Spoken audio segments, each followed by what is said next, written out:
grow sad after have given me such dear tokens of your love? Do you regret the vow my love has won from you? No, Valer, but I fear the consequences. What can you fear? Everything. The anger of my father, and above all else, a change in your heart. Never. My love will be as lasting as my life. Oh, all men say the same thing. Do not judge me by others. If everyone knew you as I do. For me, you gave up your position in life and searching for your parents to be a servant of my father. I beg you, win my father's favor. You know the play I have to use in order to introduce myself into his service. And the play I have to play, the role I play to acquire his affection. Then try rather to gain my brother's goodwill. I fear I cannot please your brother and your father. They are too different from each other. I leave you, for I see your brother coming. Speak to him and see if we can trust him.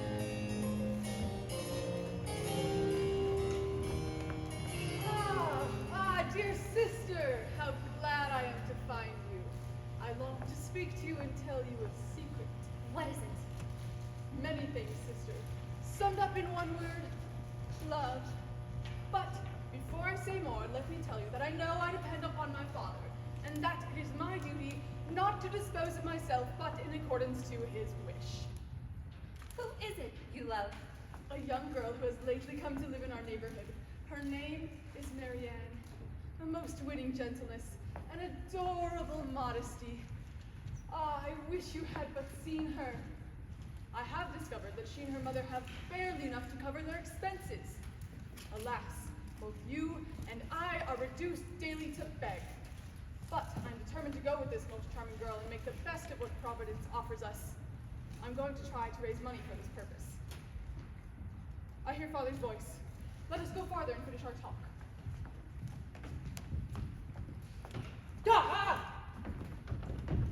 Get out this moment, you swine pickpocket! I've never seen anything more wicked than this cursed old man. What are you muttering? Why do you send me away? My master, your son, gave me orders to wait for him. Go wait for him in the street. Don't lurk here to spy and steal, you treacherous scamp, always poking about for loot.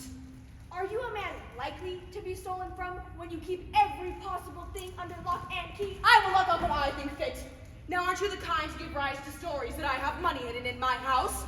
You have some money hidden in your house? No, scoundrel, I do not say that. Get out! Very well. I'm going. Wait! Are you stealing something? Show me your hands. There they are. The others. The others? Anything hidden there? Look for yourself. Ah, how richly such a man deserves the very thing he feeds. Nope. What are you saying? I said, plague take all misers and all miserly ways. Nope. And of whom do you speak? Of misers? Do you think I mean you? I will think what I think. Now tell me who you think of, insolent! I need no one! If the cap fits, wear it! Oh, look! One more pocket. Are you satisfied? Hand it over! And what? What you've stolen from me! I stole nothing. Are you telling the truth? Yes? Goodbye then! And now may you go to the devil! This rascally valet is a constant vexation to me. Really, it's no small anxiety to keep by with a large sum of money. I hardly know whether I did right to bury in my garden the 10,000 crowns which were paid to me yesterday. 10,000 crowns in gold is a large sum sufficiently, and oh good heavens, I have betrayed myself. What do you want? Did you hear what I was just now saying? I beg your pardon, Father, but Louisa. The fact is, I was only saying he is a fortunate man who has 10,000 crowns in his house. I tell you this, so you may not misinterpret things, and think it is I who has 10,000 crowns. Father, you have no reason to complain. Everyone knows you are well enough off. How am I well enough off? Those who say it are liars, and scoundrels who spread such reports. Why such talk and your extravagant expenses will be the reason that someday thieves will come and cut my throat. What extravagant expenses. You well know your manners displease me exceedingly, And for you to always be dressed as you are, you must certainly rob me. I rob you, father? I play, and as I am very lucky, I spend in clothes the money I win. What necessity is there to spend money upon wigs when we have hair of our own growth? What do you mean by those signs? We wanted to speak to you about marriage, father. I know what is good for you both, and you will have no reason to complain of anything I intend to do. Now tell me, do you know of a young person called Mary Ann who lives not far from here? Yes, father. And do you not think such a girl deserves to be well thought of? She is quite charming. There's one little difficulty. I'm afraid she has not the fortune we might reasonably expect. Father, riches are of little importance when one is sure of marrying a virtuous woman. Well, I'm very glad to know that you entirely agree with me, for I have made up my mind to marry her. Granted, I find she has some dowry. You are resolved, you say? To marry Mary Ann. Who? You! Yes, I. What does this all mean? I feel a sudden dizziness. I must withdraw for a little while. Ugh. There goes one of your effeminate fopps! With no more stamina than a chicken. And I shall have him marry a certain widow whom I heard from this morning. And to you, my daughter, I shall give to Mr. Insel. He's an honest and prudent man, not above 50, and whose riches everybody speaks about.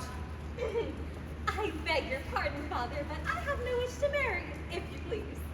And I, my little girl, my darling, wish you to marry, if you please. I am the very humble servant of Mr. Ansel, but with your leave, I shall not marry him. And I'm your very humble servant, but you will marry him this very evening. It cannot be done, father. It will be done, daughter. No, I tell you. Yes, I tell you. I'd rather kill myself than marry such a man! You will not kill yourself, and you will marry him. It is a match against which nothing can be said, and I am perfectly sure that everyone will approve of my choice. Ah, there's Valer coming. Shall we make him judge in this affair? Yes, whatever he thinks right, I shall do. Valer, we have chosen you to decide who is in the right, my daughter or I. It is certainly you, sir. I want to give to her tonight for a husband, a man as rich as he is good. And the hussy tells me to my face she scorns to take him. What do you say to that? What do I say to it? Yes, Mr. Anselm is an excellent match. He's a nobleman and extremely well off. It is true, but she might say she ought to have at least a little time to consider. He agrees to take her without dowry. Nothing more can be said. A more convincing reason could not be found. Nevertheless, there are some people who might tell you that on such occasions as a wedding, the wishes of a daughter are to be considered. Without dowry. Without dowry. How could anyone resist such arguments? I fancy I hear a dog barking. Is anyone after my money? Stop here, I will come back directly. Surely, Valer, you are not in earnest when you speak to him in such a manner. I do it so that I may not vex him. To resist him boldly would simply spoil everything. But this marriage, Valer? We will find some pretext for breaking it off. You may complain of any disease you please. Oh, it is nothing, thank heaven. The most important question without dowry presents itself. A daughter should accept anybody that is given her. I beg your pardon, sir, if I take upon myself to speak to her as I do. No, on the contrary, I am delighted. And I wish for her to be entirely under your control. Yes, money is more precious than anything else in the world. The honest fellow. Happy is he who can secure such a servant. How now, you rascal? Where have you been hiding? Your father, sir, drove me into the street in spite of myself. What answer did you receive about our business? Sir, those who wish to borrow money must deal with strange things when forced to deal with users. Shall I have the 15,000 francs I want? The lender is still more anxious than ever to remain unknown. Here are some of the trifling conditions before anything is begun.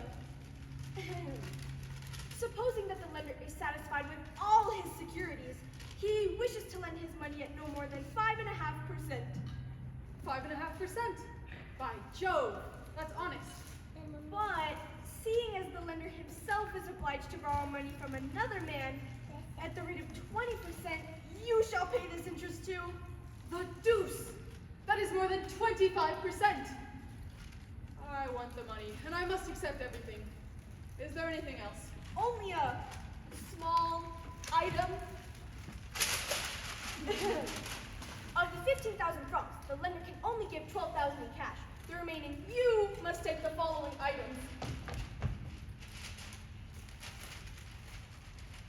What am I supposed to do with all this? I shan't get 200 crowns for all that rubbish. Let the plague choke him. Did anyone ever hear of such usury? I see you, sir. It is to this that young men are reduced by the avarice of their father. Let me have another look at it. Well, well, well. Yes, sir. The borrower is a young man who is in great need of money, and he will submit to all your conditions. But are you sure, Mr. Simon, that there are no risks? His servant has assured me that you will be quite satisfied. All I can tell you is that his family is said to be very wealthy, and that he will give you his word that his father will die before 8 months are passed.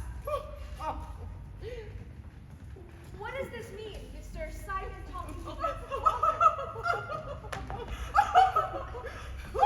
This is the gentleman who wants to borrow 15,000 francs.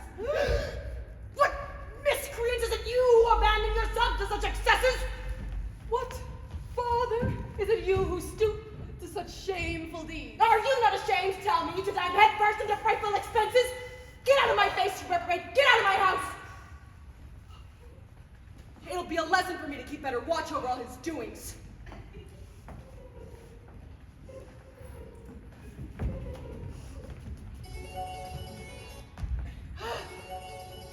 Hello. Is it you, my full of flesh? It is you, my dear Frosine, and what have you come to do here? Why, what I do everywhere else. Busy myself about other people's affairs.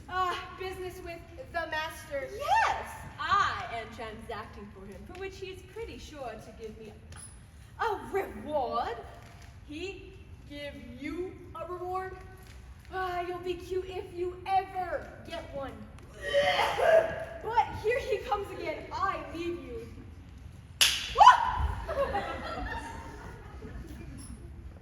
All is as it should be. Oh, Procine, what is it? Bless me, how well you look. You are the very picture of health. Never have I seen you looking more rosy. Do you really mean it? Yes, you are in the flower of manhood. Oh, so much the better. Now tell me, what news of our affair? For matchmaking, I have the most wonderful talent. As I know the ladies very well, I acquainted the mother with your intentions towards Marianne, and I told her that you wish for her to come tonight to sign the marriage contract. I have invited Mr. Anselm for supper tonight, and I should like her to have a share in the feast. My Procine, tell me, have you spoken at all about the dowry? One does not marry a woman without her bringing something with her. How something? She is a girl who will bring you a clear 12,000 francs a year. 12,000 francs a year? Yes! She has been brought up with the strictest notions of reality. Besides this, she only cares for simplicity, and she has the deepest aversion to gambling. Why, 5,000 francs a year in play and 4,000 francs in clothes and jewels make 9,000, and 3,000 francs which we count for food. Does it not save you 12,000 francs?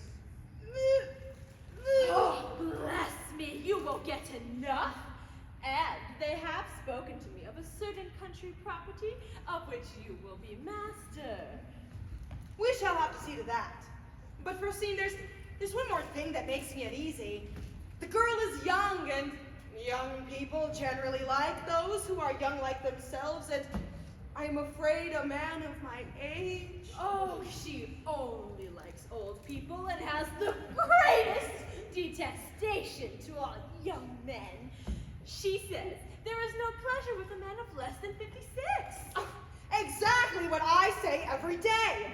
Young men with their effeminate voices, their 3 little bits of beard turned up like cat's whiskers. Then you think I'm pretty well. Pretty well, I should think so. You are charming, and your face would make a beautiful picture. Let me see you walk.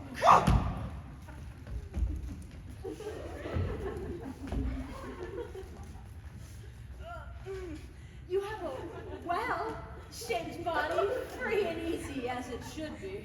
I have nothing the matter to speak of, I'm thankful to say. I have, sir, a small request to make to you. I am in danger of losing a lawsuit for want of a little money. Oh, how sure you are to please her. You send me into raptures, Frosine, by saying that. I beg of you, sir, to grant me the little assistance I ask of you.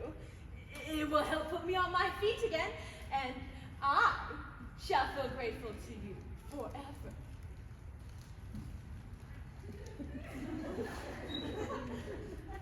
Goodbye. I must go. I'm finished my correspondence. I assure you, sir, you could not help me in a more pressing necessity. I must go. I hear someone calling for me. We shall see each other again by and by. May the fever seize you, you stingy cur, and send you to the devil and all his angels. The miser has held out against all my attacks.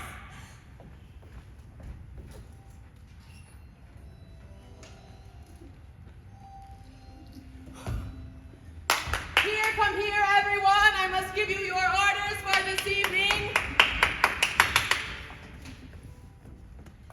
Dame Claude, to you I commit the care of cleaning up.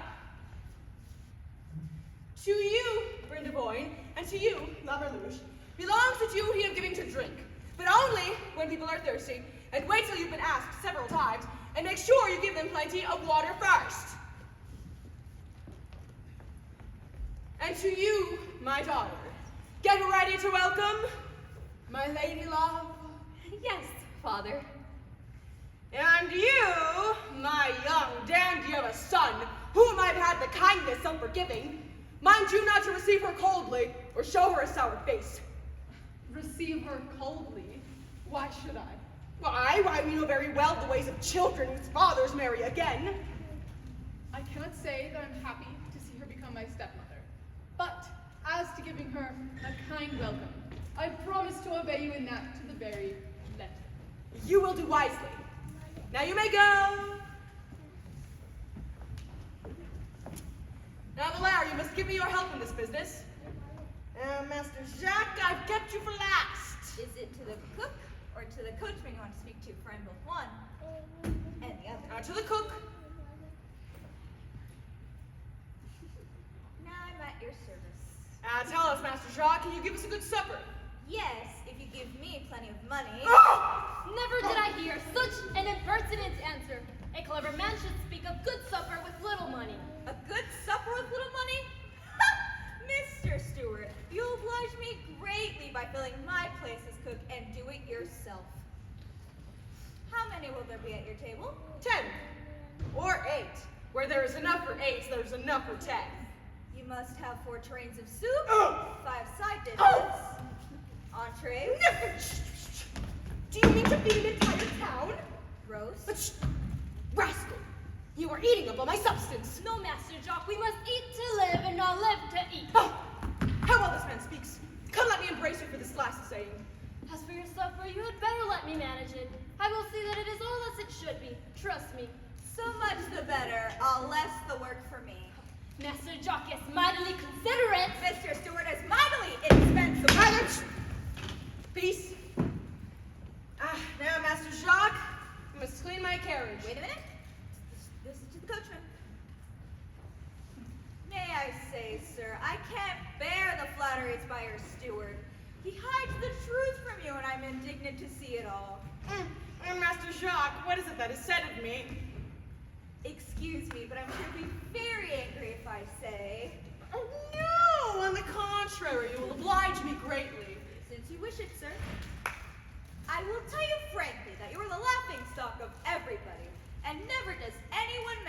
under the names of miser, stingy, mean, parsimonious, fellow, and user. You are a fool, a blasphemous, scoundrel, and an important wretch! There! I told you I should make you angry if I spoke the truth. Well, Master Jacques, your frankness is badly rewarded, I fear. Leg take all sincerity, it is a bad trade. I give it her for the future and I cease to tell the truth.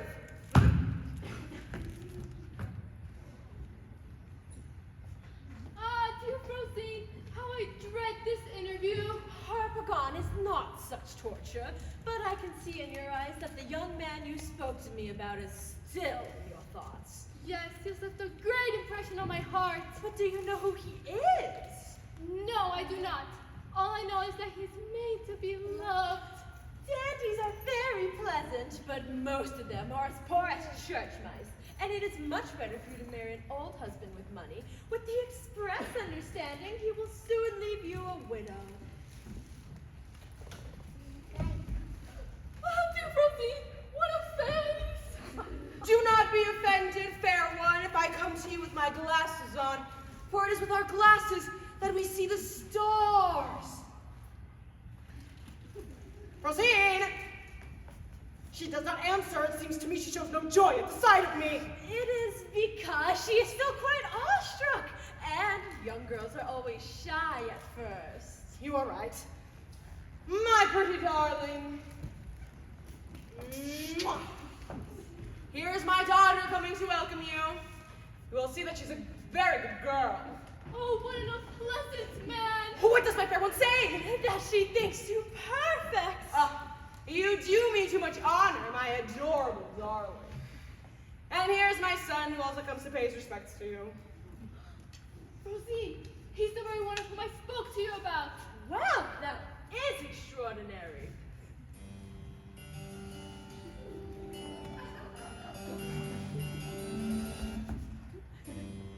Madam, to tell you the truth, this meeting is surely unexpected. I could say the same thing. I cannot say that I am happy to see you become my stepmother. This marriage, madam, is altogether repugnant to me. I would never consent to a marriage which is so painful to you. I beg your pardon, my love, for the impertinence of my son. He is a silly young fellow who has not yet learned the value of his own words. Very well. Since you wish me to speak differently, allow me, madam, to take for a moment my father's place and tell you that I never see anyone more charming, and that to be your husband is your lord. Gently, my son, gently, if you please. These words I speak to her in your name. I have a tongue of my own to explain my feeling. I think it is best for us to go at once to the fair in order to have plenty of time for talking. Bring a carriage at once. Sir, I beg your pardon. What? The 2 horses have lost their shoes. Take them quickly to the smith. In the meantime, father, I shall do the honors of the house for you. Let us come into the garden. There's no one about us, and we can speak openly. My brother has told me of your love. I have the greatest sympathy for you. It is very unfortunate to not have told me all of this before. I might have not carried things so far. Procene, dear Procene, will you not help us? Indeed, I should like to do so, as you know. What can we do in this case? Invent something to undo what you have done.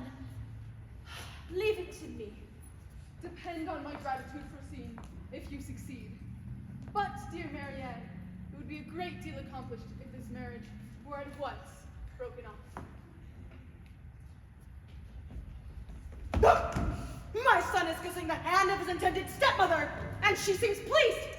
Could there be any mystery in all this? The carriage is ready now. You may start when you like.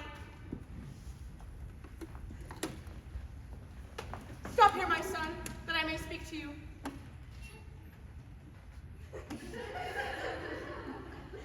Well now, son, tell me what you think of the lady, her figure, her appearance, her intelligence. so-so. But still! To tell you the truth, I did not find her as I expected. Her manner is that of a coquette, her figure awkward, intelligence ordinary. As for a stepmother, she will do. So then you don't care for her? Not in the least. Pity. I was thinking, since I had already promised her marriage, but don't want people criticizing my age, instead I would have given her to you. If it were not for the dislike you have for her. To me? To you? In marriage? In marriage. Oh, it is true. She does not please me, but for you, Father, I will make an attempt to love her. No, it is not right. If you had felt any inclination towards her, but as it is, I shall return to my first intention and marry her myself. No, I shall try to marry her for you. I am more reasonable than you think. I'm a person. Very well. Since things are so, I'd better be frank with you. The truth is, I do love her. I've loved her ever since I saw her one day on the promenade. Have you ever visited her? Yes, and she received me kindly, but without knowing who I was. And does she return your love? She's certainly well disposed towards me. Well, I'm very glad to have found out the secret. Now look here, my son. You will have, if you please, to get rid of your love for Marianne and cease to pay your attentions for a woman I intend for myself. It is thus you deceive me, Father. Very well. I openly declare that I shall not give up my love for Marianne. Never. Oh, you rascal, you dare trespass on my ground? It is you who trespass on mine. I was first. Am I not your father? My stick will make you know me better.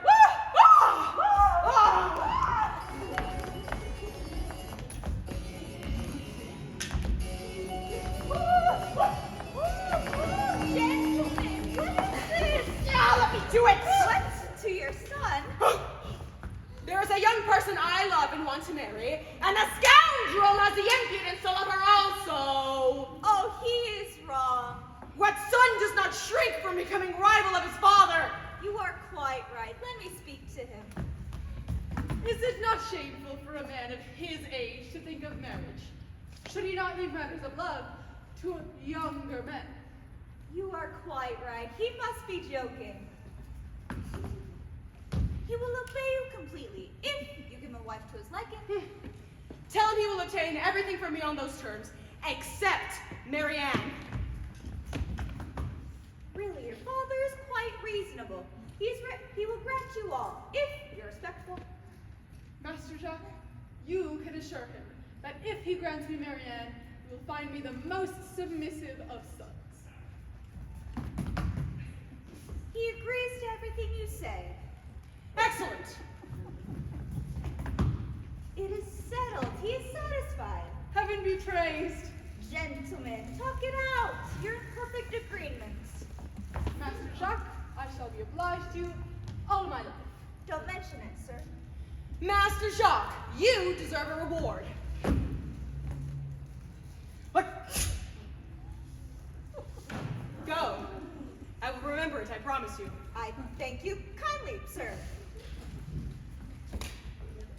Forgive me, Father, for having been angry.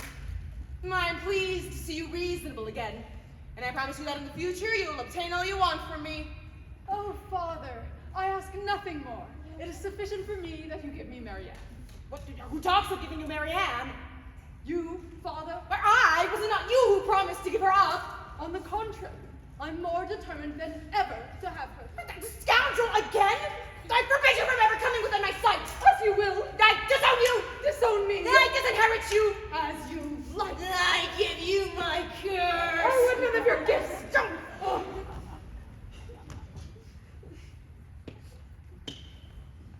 Ah, sir! Quick, just in time. Follow me. What's the matter? Follow me, I say. We are saved. Your father's treasure that I have got hold of. How did you manage it? I'll tell you all about it. Quick, I hear him calling out. Thieves! Thieves! Assassins! Murder! Justice! I am done! They have cut my throat! They have stolen my money!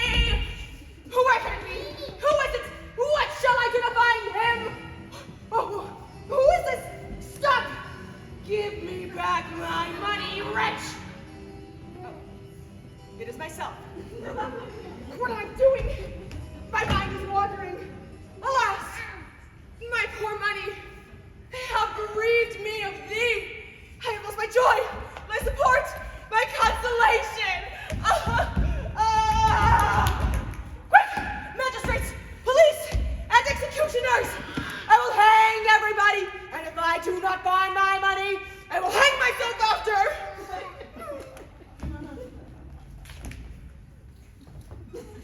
Leave it to me. We must take all needful steps. You say there was money in that casket? 10,000 crowns in cash. 10,000 crowns, a considerable theft. Whom do you suspect of this robbery? Everybody! I want for you to take into custody the entire town and suburbs. I am coming back. I have cut his throat and hung him up to the ceiling. He who has robbed me! A pig your steward has given me. Rascal! We have other matters to talk about than your supper. I want you to tell me what has become of my money that has been stolen from me. I will have you hanged if you do not give it back to me. Pray, don't be hard upon him. My friend, if you confess, no harm shall come to you. The money has been stolen from him, and it is possible you know something about it. That's the thing I need to get revenge on our steward. Sir, since you want me to tell, I believe it's your steward who has done this. Cavalier, he who seems so faithful to me. What makes you believe it? I believe it because I believe it. You must show us what proof you have. Did you see him hanging about the place where I had hidden my money? Yes, it was money. In the garden. Exactly. I saw him loitering about in the garden. And what was your money? In a casket. The very thing. I saw him with the casket. It was a very large casket. The one taken from me was a small one. Yes, small if you look at it in that way. I call it large because of what it contains. Then there's no doubt about it. It's my casket for certain. Write down his evidence, sir. Heavens, whom can we trust after that? There he is coming, sir. Come and confess, wretch. You do not blush after committing such a crime. What crime? Base villain, as if you did not know. The thing is discovered. How could you abuse my kindness, introduce yourself into my house, and play upon me such an abominable trick? Since you know all, I will not deny it. But here are my motives. What motives could you possibly give me, you infamous thief? Your Honor, sir, shall be fully satisfied. Honor is not the question. Why did you do it? A God compelled me. Love. Love? A love of my I gold! swear never to pretend to any of your possessions, provided you leave me what I have. In the name of all the devils, no! He wishes to keep what he has claimed. A treasure like that? I ask you, on my knees, to leave in my possession this treasure so full of charms. I will put an end to this, you impudent rogue. Do as you please. I am the one guilty, and your daughter has done nothing wrong in all this. What rubbish are you speaking about my daughter? I say, sir, that I found it most difficult to make her modesty consent. The modesty of whom? Of your daughter, sir. It was only yesterday that she could make up her mind to sign our mutual promise of marriage. My daughter signed a promise of marriage! Right, sir, right. Aggravation of misery!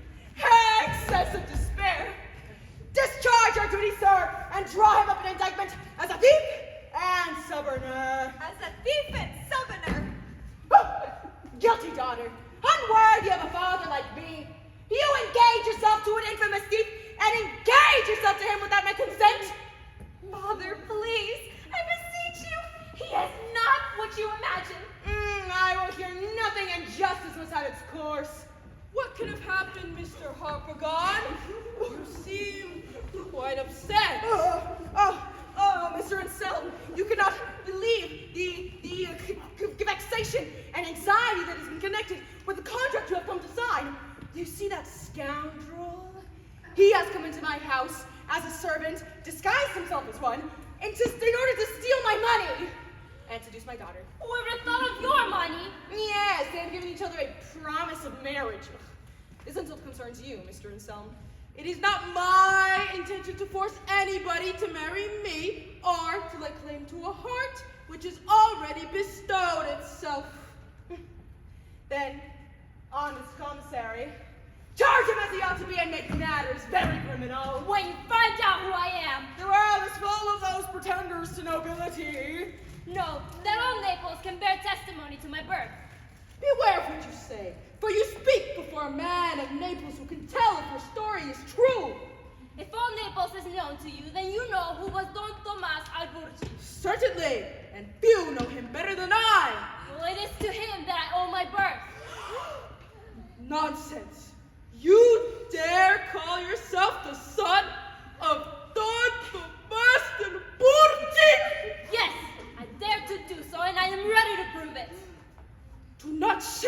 yourselves under such a piece of imposture. Know that it is at least 16 years ago now that the man of whom you speak died at shipwreck with his wife and children. Yes, but his son, 7 years of age, was saved by a servant of the Spanish vessel, and I am this son. I heard that my father is not dead, and I was looking for him when heaven brought to me the charming Elise. And my love and the harshness of her father made me come into his house, disguised as a servant. But what proof have you besides your own words? A ruby seal that belonged to my father. Alas, I believe you for what you have said, that you are my brother! You, my sister! Yes, heaven saved us also in that dreadful wreck, and we have since returned to Naples, but we have lived in poverty since. Oh, heaven, how wonderful are thy doings! Come to my arms, my children, for I am your happy father! You, our father! Yes, my daughter. Yes, my son. I am God the Master Porti, whom heaven saved from the waves, and with all the money I had left, I settled here under the name of Ansel, wishing to forget a name associated with so many great sorrows. He is your son? Yes.